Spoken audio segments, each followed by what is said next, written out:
Hey, how's it going? Good. I don't know about you, my brain is pretty full. Like it's been 2 amazing days, like back-to-back talkers have just been giving just fantastic talks, and it's just, I loved it. I've loved every single second of it. I don't think Ryan is the sort of person that would do this, especially about himself. So on behalf of me, at least, and I know some people that I've spoken to and some other people, and probably most, if not all of these people, thank you to you. Thank you to WP Site Care folks and all of the speakers and volunteers for putting this on. It's been fantastic.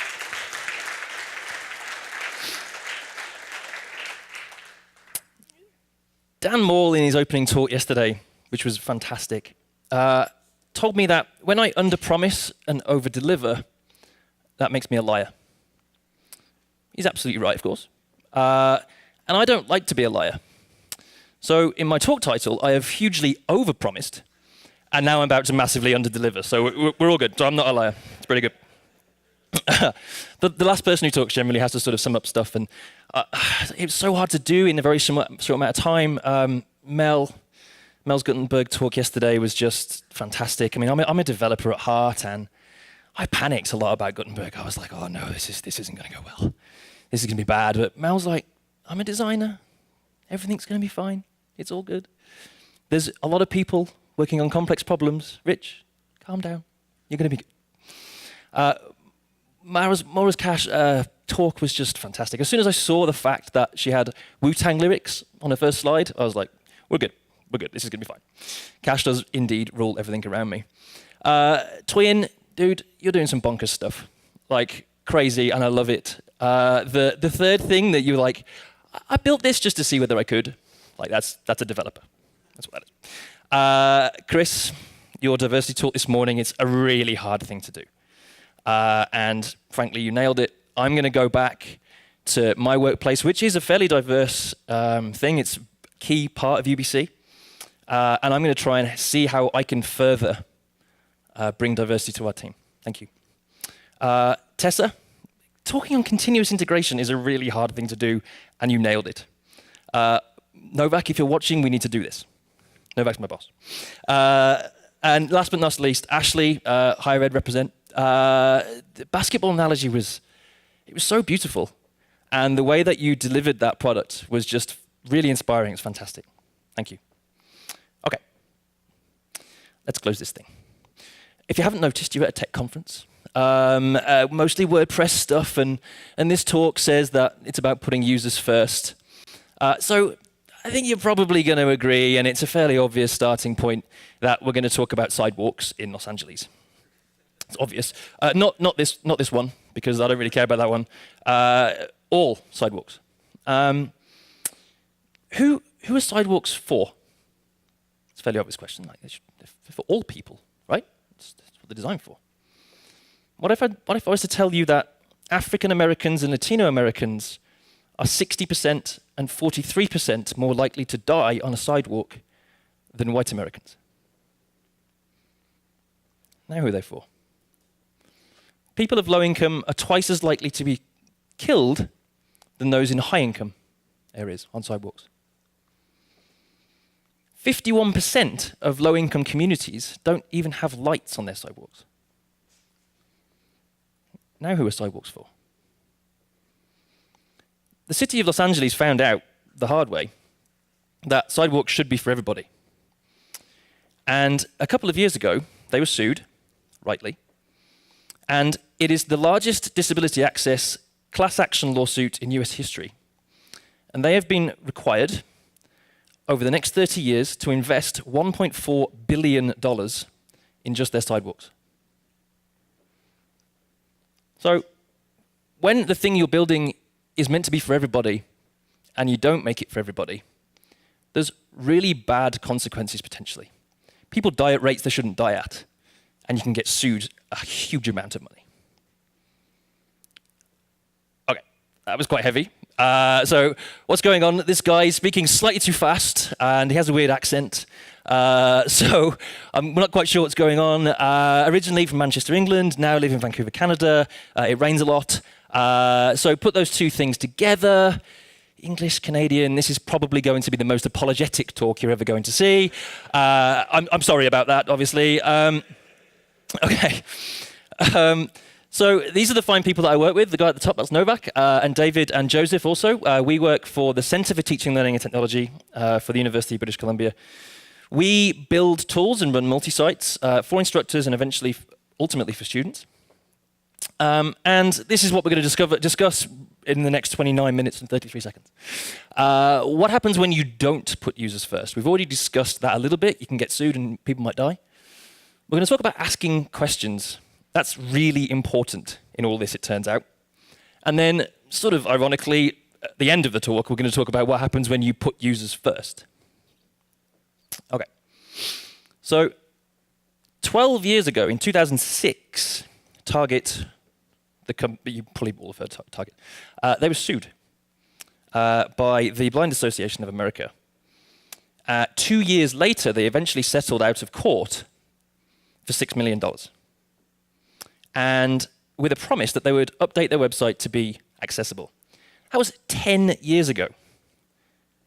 And we're getting there, but 10 years is a long, long time.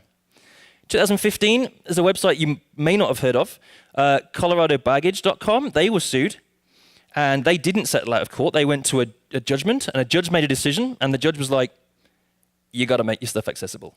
That's kind of what it works. That's kind of how it works. No one really knows what happened to Colorado Baggage after that. The website went very quickly offline after the lawsuit, so it was hard to find out what they did afterwards. A couple of years later, Winn-Dixie is a company you may have heard of. They were also sued, and they went all the way. That went to a trial. That went to a jury trial. And the jury were like, you got to make your stuff accessible. That's the way it works now. They were sued. They paid a load of money, and they had to update their stuff. I don't really want to talk too much about the legal stuff. I think I've got one more slide about legal stuff, and then we're done, because this isn't really a legal talk, and I am definitely not a lawyer.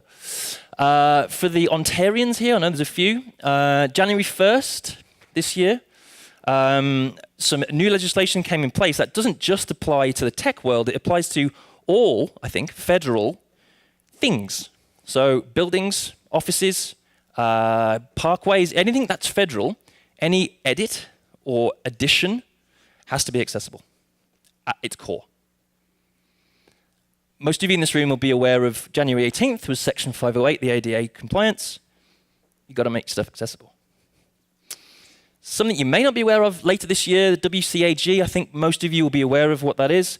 They're updating their guidelines to be 2.1 with the promise that it will help more people with more disabilities and also be backwards compatible. And at the same time, it should be easier for you as developers to integrate accessibility into your work. Okay. I don't want to talk too much about law stuff because it's boring, frankly. Banks are pretty bad with password rules. It's not just banks, but banks are bad.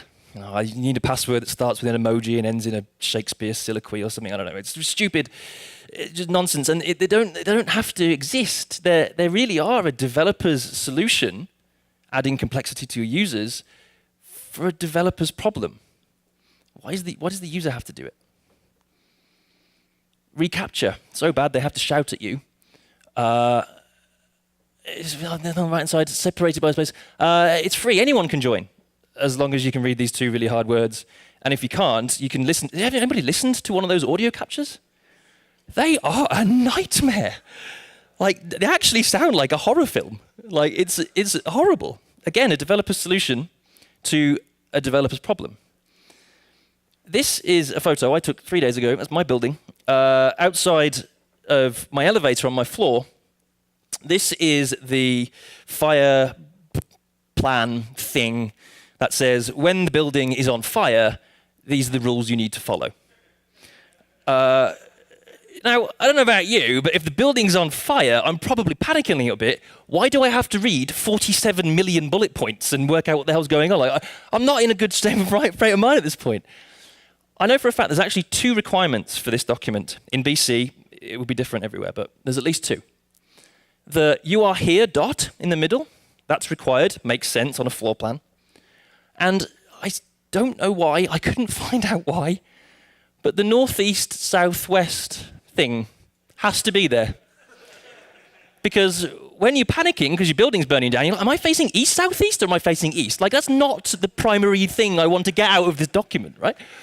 Nuts. And also, there's a real case of the client asking for the logo to be made bigger, because one of the biggest things on the thing is the logo in the middle of it. Like, what are you doing? Like, there's no need for it. So anyway, ultimately, who is this for? It's for people that have panicked in a burning building. They know they can't use the elevator. They know that. It's everywhere. But they've panicked and they've gone to the elevator because that's how they get out of the building all the time. But now they've got to work out how to get out of the building. And if there's a fire in my building, I'm in real trouble. This doesn't need an explanation. This is just ridiculous and I love it. It's not an emergency exit, it's emergency exit. It's even smaller. Okay, so let's get a little bit more sensible. Frequently asked questions, they're frequently asked for a reason. Who are you writing these for? When you might have a product, or you might have clients that have FAQs, who are you writing the FAQs for? Is it to stop the questions coming in? Or is it to actually help the user do what they want? Because if you're actually trying to help the user do what they want, alleviate the problem in the first place. But sometimes you do need FAQs. They come in, I get it. But think about who you're writing them for.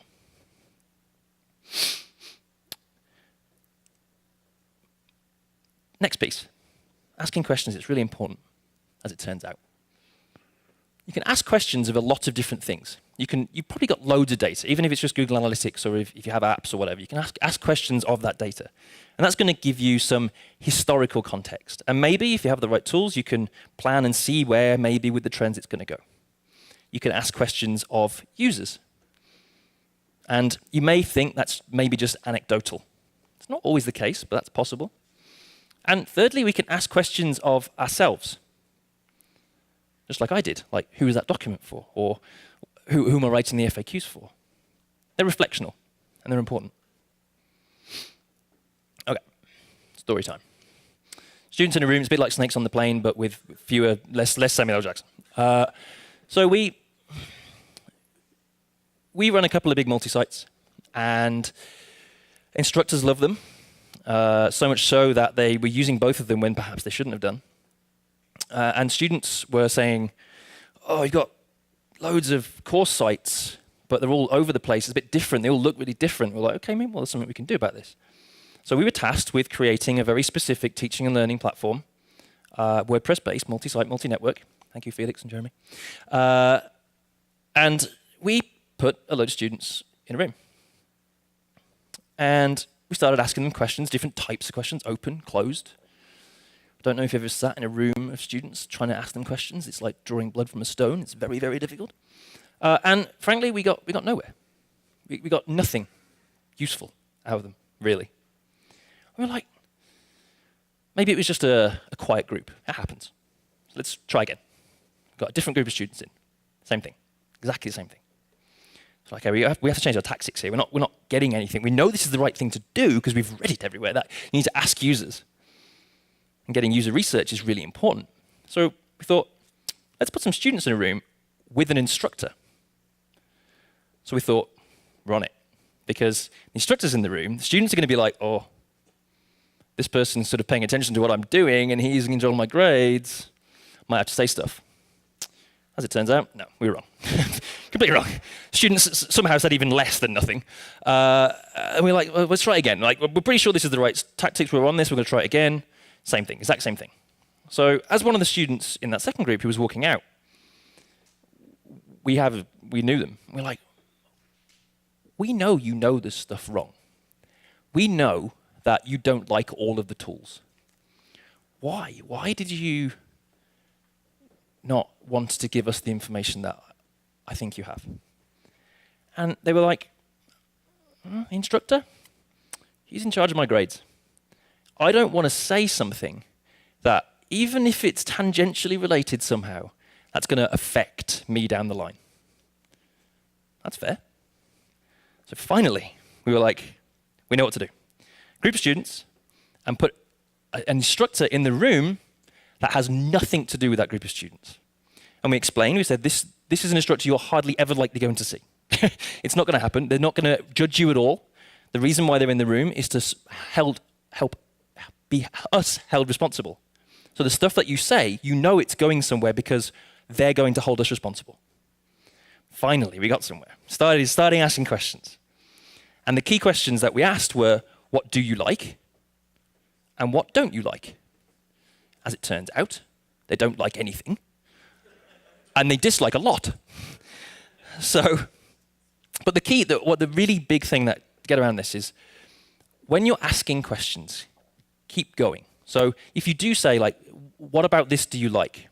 Somebody might say, yeah, I kind of like the color scheme. It helps me sort of navigate things a bit easier. I quite like that. You're like, okay, cool. I'm really glad you like the color scheme. Anything else? And almost all the time, they'll have some more. Don't just stop at one. Keep going. They'll tell you when they're done. And students, especially when you say, what don't you like about this? Like, just take a seat. Just start recording and just take a seat, because they have a lot. And ultimately, like, loads of them wanted it just Snapchat. That's what they wanted. They wanted all of their courses to be on Snapchat, and that was it. The instructor, not so much, didn't want that at all. We had to come somewhere in the middle, and we had to sort of listen to the students and really genuinely understand what their pain points were and what they liked, if anything. So we found out that people, they won't tell you what you should build, and they won't tell you how to build it. And neither should they, really. But, oh, sorry, I love this. This was on a couple of weeks, I saw this the other day. If you're asking participants to guess, predict, hypothesize, or anticipate either their future behavior or that of a friend, you're not researching, you're pretending. That's so true. It's so very true. People can tell you how they feel about your app. And that's hard to quantify, but you have to listen. And they can tell you what problems they're currently having, and that's gold.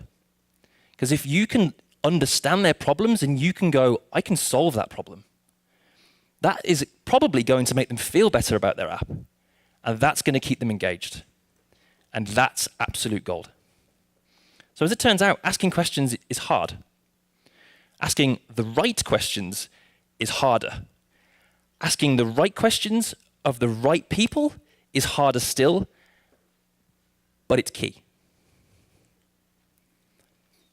Okay, so I've been talking for a while. Let's actually talk about putting users first and what that means. Most of you will be aware of what the GDPR is. It's the European right to be forgotten, is what it's been dubbed. I quite like it. This is genuinely putting users first. The problem is, it's putting users first after the fact. We already have this data. We already have this stuff. But now we're going, oh, it's actually all right to know about that. And we're going to have to put new systems and new processes in place to deal with this. We would have already had those had we thought about this in the first place. Had we put users first and their wants and their needs and actually just be good people. Like, if you have this data, you should be able to see it and ask for it to be deleted. Gutenberg. Controversial topic, I know. I genuinely believe, I'll be frank and honest, I didn't believe when the project first started, they were putting the actual end users first. I genuinely didn't. And as a developer, I was like, this is going to cause me all kinds of grief. But it's iterated so much, and there's so many good people. And what they're doing now, they've looked at how people are using WordPress, how the end users are using WordPress. And they're saying, these people need something that isn't just a big old text field and these random meta fields at the bottom. That's not helping anybody. Let's put it all together. Let's give them a proper visual representation of it and really help them see what they're getting when they press the publish button. Gov.uk, many of you may not be aware of this. Some years ago, a web team in the UK for the government were tasked with improving all website communications for the government. No small task. And this can go from right down to, like, if you need to renew your car insurance or your car tax or anything like that, right through to we have a television license in the UK. Yes, we have to pay for the TV. The I love the BBC. It's worth it. But it was really hard. They were looking at what their users were doing, and the amount of fall off, as in literally people were going, I can't do this on the old website, and they were ringing up and saying, I need to do this on the phone, and then getting sent a form and then posting it. It was taking weeks. There were so many people that were doing that. They were like, there's a better way. Gov.uk is the home for this sort of stuff, and it might not be the prettiest looking website in the world, but it is a very, very effective website. You can get stuff done really, really quickly, and it is probably, that I know of, the best example of really genuinely putting the user first. I'm going to close a little bit. I started talking about sidewalks and what that meant, and it sounded a bit strange, but you're familiar with the dip in the sidewalk? Have you seen those where as you're walking onto the sidewalk onto the road, there'll be like a shallow dip? That's called a curb cut.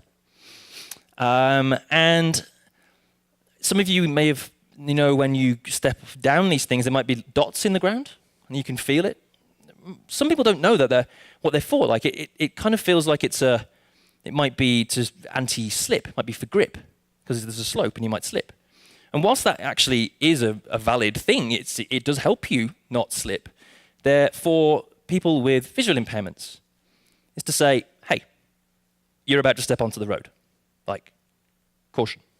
And they're called detectable warnings. So it turns out that when you put users first, all users, and you listen to what they need, it doesn't just benefit the people who have asked you to put these things in place. It doesn't just benefit the visually impaired. Older people now can very easily not have to step off a big curb like this. Much better for older people. You might not like it, but a lot of curbs now allow skateboarders to go on them. And it means people can go on the sidewalks safely. They're not on the road. It saved lives. It's really weird. So I'm a little bit ahead of time, but I'm okay with that because, pub. But as it turns out, when you put all users first, when you include everybody, and this is a bit cheesy, I know, I'm sorry. It turns out that not only are you making those environments better, not only are you genuinely feeling better about your job, you are, in a small way, making the world better. Thank you.